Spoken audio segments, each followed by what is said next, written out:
যে the old man said to me I am hungry. এই বাক্যটি হচ্ছে অ্যাসার্টিভ বাক্য। অ্যাসার্টিভ বাক্য কিভাবে বুঝলাম? The old man said to me I am hungry. এই জায়গায় অ্যাসার্টিভ বাক্যের মূল যে সাবজেক্ট থাকবে, ভার্ব থাকবে, অবজেক্ট থাকবে। এই জায়গায় আসছে সাবজেক্ট আছে এবং ভার্ব আছে, অবজেক্ট না থাকলেও হবে সমস্যা। আর থাকবে আসছে ফুল স্টপ। এই জায়গায় ফুল স্টপও আছে।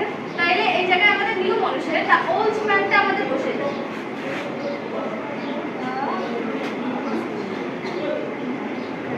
আর নিয়ম অনুসারে ছিল যে সেম টুকে আমরা যদি অ্যাসার্টিভ বাক্য হয় তাহলে আমরা টোল্ড এ পরিবর্তন করব বা সেইটাই রেখে দিতে পারি, কিন্তু এই জায়গায় আমরা টোল্ড এ পরিবর্তন করব।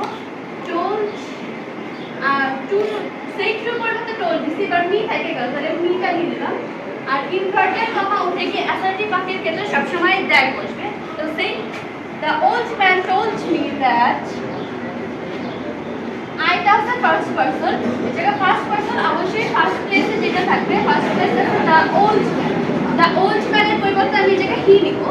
তাহলে the old man told me that he, এটা এই বাক্যটা আছে পাস্টে, সেই পাস্টে আছে। এই জন্য আমি এম এর পরিবর্তে ইজ নিব না, এম এর পরিবর্তে আমি এই জায়গায় অজ নিব, বিকজ। আর ভার্ব শেষ সেমই থেকে যাবে, হাংরি।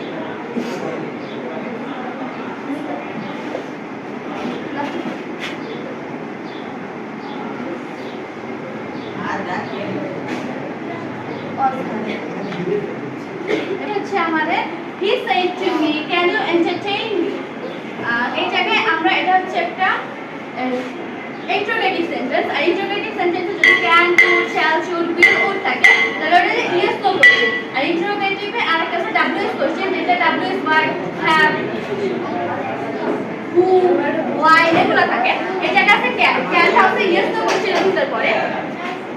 তাইলে এই জায়গায় সেইডের ইন্টারোগেটিভ সেন্টেন্সে আমাদের নিয়ম হচ্ছে সেইডের পরিবর্তে আমরা ইন্টারোগেটিভ আস্কড দিব, যে প্রশ্ন করতেছে এরকম বোঝায়। তাইলে আমি হি আস্কড মি।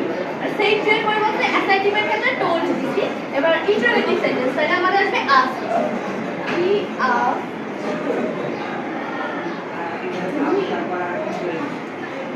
এই জায়গায় ইনভার্টেড কমার পরিবর্তে আমরা নিয়ম অনুসারে ইন্টারোগেটিভের ক্ষেত্রে ইনভার্টেড কমা উঠে গিয়ে আমরা ইফ বসাবো যদি ইয়েস নো বসতে হয়, যেমন can could shall should.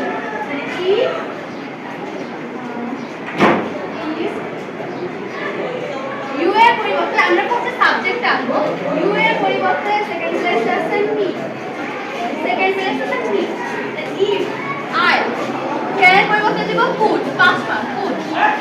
If I could, entertain বসে যাবে, পরেরটুকু বাকি অংশ বসে যাবে। মি এর পরিবর্তে দেব এই জায়গায় হি, হি এর পরিবর্তে দেব হিম, অবজেক্টিভ ফর্ম। এন্টারটেইন ওর হয়েছে।